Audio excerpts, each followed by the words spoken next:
တို့ရဲ့အမကြီးကော်နီဖြစ်ပါတယ်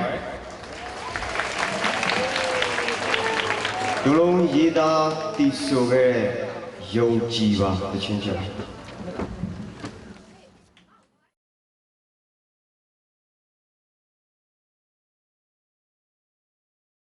မင်္ဂလာပါ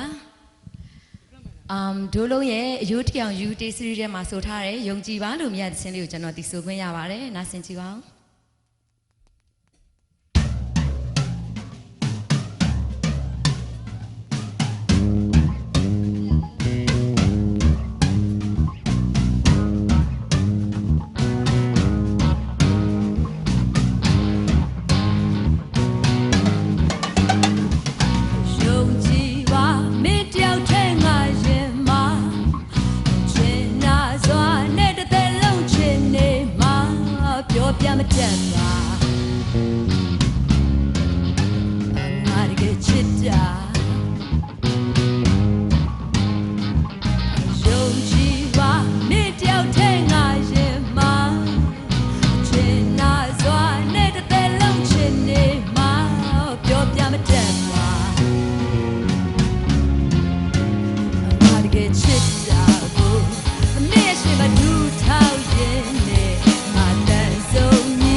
谢谢爱哥。